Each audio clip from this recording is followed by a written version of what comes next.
Bismillahirrahmanirrahim. Assalamu alaikum. Welcome to my class. I am Abdus Salam, assistant teacher, Rajshahi Collegiate School, Rajshahi, Bangladesh.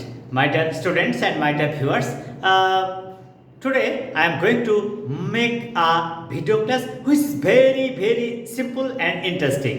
আচ্ছা, আমরা যে প্রত্যেক দিন কথাবার্তা বলি, শুধু কি বাংলা বলি, মাঝে মাঝে আমাদেরকে ইংরেজি বলতে হয়।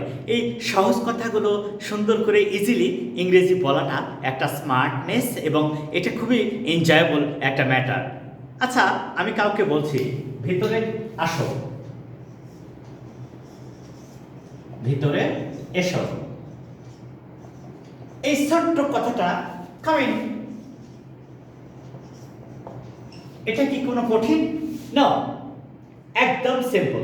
আমি বলছি কামিং, তাহলে দেখো শুধুমাত্র ভার্ব প্লাস এক্সটেনশন এইটুক ব্যবহার করে, ভার্ব প্লাস এক্সটেনশন এইটুক ব্যবহার করে কিন্তু তুমি একটা সেন্টেন্স তৈরি করতে পারলা।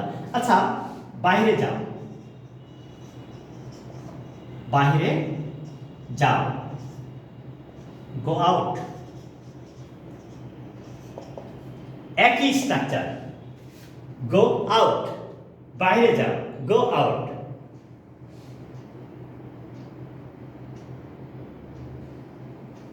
তোমার এত দেরি হলো কেন?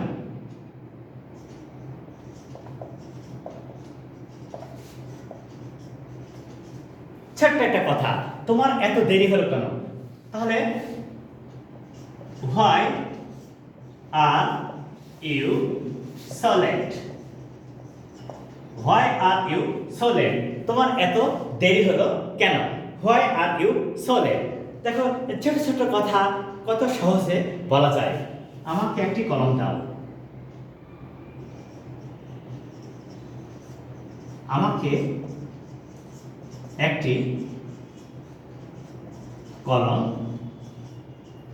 দাও, give me a pen, give me a pen। দেখো তো কত চমৎকার এবং সহজ করে ইংরেজিটা বলা যাচ্ছে। গিভ এটা হচ্ছে ভার্ব, মি এটা হচ্ছে একটা অবজেক্ট, আ পেন এটাও কিন্তু একটা অবজেক্ট। কি কঠিন কি? নো, সে চমৎকার হাঁটতে পারে, সে চমৎকার ভাবে হাঁটতে পারে, হাঁটতে পারে, সে চমৎকার ভাবে হাঁটতে পারে। কে? He oblique she can walk nicely, he or she can walk nicely. দেখো কত সহজে। আচ্ছা, সাবজেক্ট কে? এটা হচ্ছে সাবজেক্ট। পারে, ক্যান, পারে, ক্যান মডাল অক্সিলারি ভার্ব। কি করতে পারে? হাঁটতে। এই যে ওয়াক এটা ভার্ব ইন্ট্রানজিটিভ। কিভাবে? চমৎকার ভাবে। এই যে অ্যাডভার্ব নাইসলি, অ্যাডভার্ব হচ্ছে নাইসলি। তাহলে আমরা এখানে সহজে কি ব্যবহার করলাম? শুধুমাত্র প্রোনাউন একটা সাবজেক্ট, তারপরে মডাল অক্সিলারি, তারপরে ভার্বের বেস ফর্ম, তারপরে অ্যাডভার্ব এই ব্যবহার করে চমৎকার একটা সুন্দর একটা সেন্টেন্স লিখলাম। সে চমৎকার ভাবে হাঁটতে পারে, he or she can walk nicely. তাহলে এইভাবে আমরা সহজে ইংরেজি লিখতে পারবো। আসল কথা, practice makes a man perfect. যদি তুমি নিয়মিত চর্চা করো, এর সবচেয়ে উত্তম পন্থা বা উত্তম একটা সিচুয়েশন হলো you have to manage a partner. You have to manage a partner. That may be your mother, that may be your father, that may be your brother or sisters or close one who can talk to you in English, who can help you to write English easily. In this way, you can develop the skill in English. এবার দেখো তো, আমাকে এক glass পানি দাও, পানি দাও।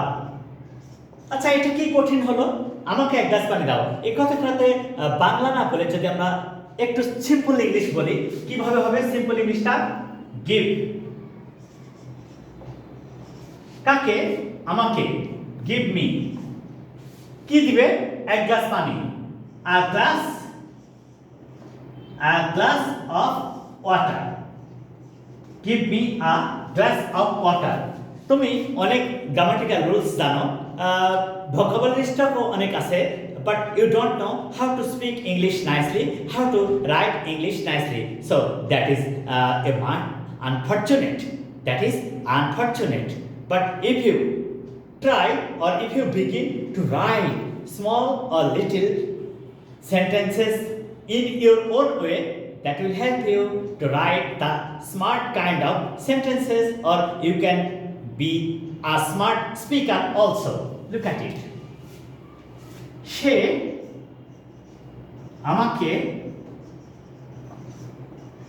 আমাকে একটি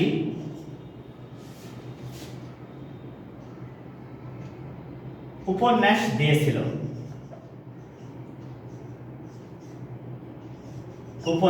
দিয়েছিল। আচ্ছা, এই সেন্টেন্সটা ছিল, এটা দেখে কিন্তু তুমি ধরে নিয়েছো এটা সিম্পল পাস্ট টেন্স। এটা সিম্পল পাস্ট টেন্স ছিল, that means that indicate the past action. কে? সে। তাহলে হি অর শি। দিয়েছিল, গেভ। কি দিয়েছিল? কাকে দিয়েছিল? আমাকে। মি। কি দিয়েছিল? আ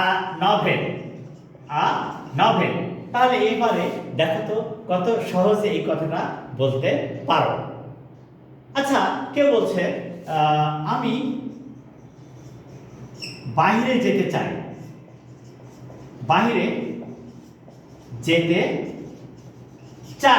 আমি বাইরে যেতে চাই। কে? আমি। আই। চাই, ওয়ান্ট। যেতে, যায়নি কিন্তু, যেতে, এই যে তে যুক্ত আছে। I want to go.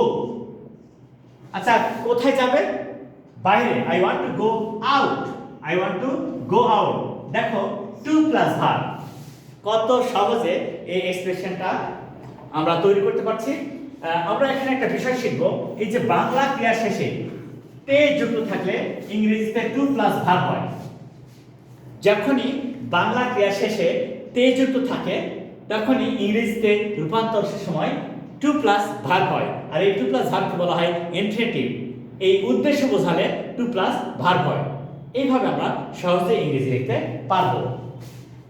আচ্ছা, এবারে দেখো তো, সে চমৎকার ভাবে একটি ছবি এঁকেছিল।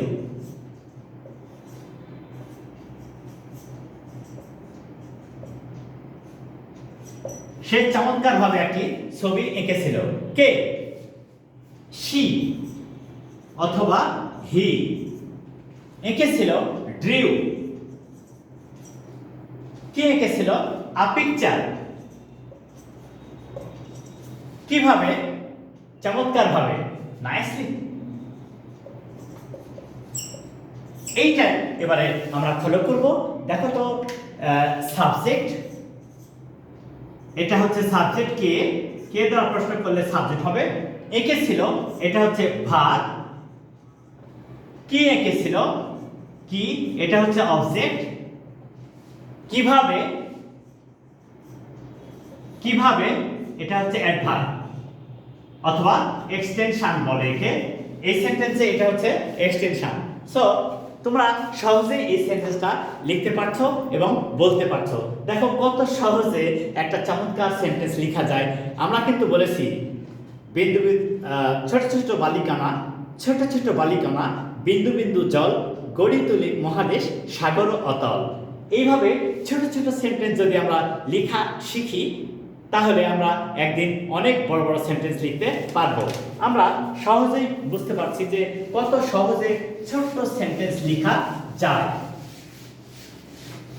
তুমি এখন হঠাৎ বাইরে গেলা, বাইরে থেকে এসে বলছো আজ খুব গরম। হ্যাঁ, তুমি বাইরে গেলা, বাইরে থেকে এসে বলছো আজ খুব গরম, আজ খুব গরম। আচ্ছা, আজ খুব গরম, এখানে কি কোনো সাবজেক্ট আছে? নো। যেখানে সাবজেক্ট নাই সেখানে ইট ধরতে হয় সাবজেক্ট। তাহলে কি? ইট ইজ খুব, very, it is very hot, it is very hot today, আজ it is very hot today. তাহলে কি এটা কঠিন মনে হচ্ছে? নো। আচ্ছা,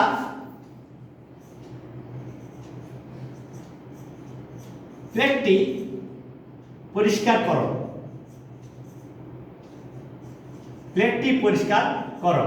আচ্ছা, আমাদের বাসায় আব্বা আম্মা তো নিয়মিত কাজ করেন, আম্মা ব্যস্ত আছে, আম্মা বলছেন তোমাকে যে প্লেটটি পরিষ্কার করো।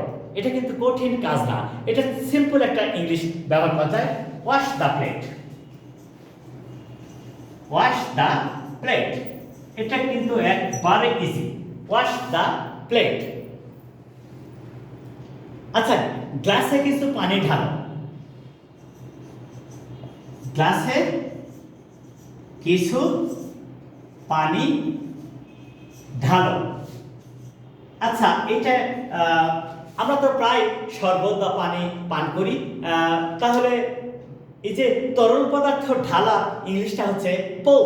Look at it, pour, P-O-U-R, pour some water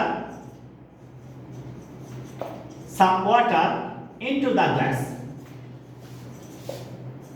pour some water into the glass. এই যে pour অর্থ হচ্ছে তরল পদার্থ ঢালা, pour অর্থ হচ্ছে তরল পদার্থ ঢালা। So my dear viewers, now it is easily understood by you that we can write simple sentences easily and simply only to express our feelings and ideas in English. Am I right? So thank you, and please share my videos to your friends and tell them to share and subscribe. Assalamu alaikum.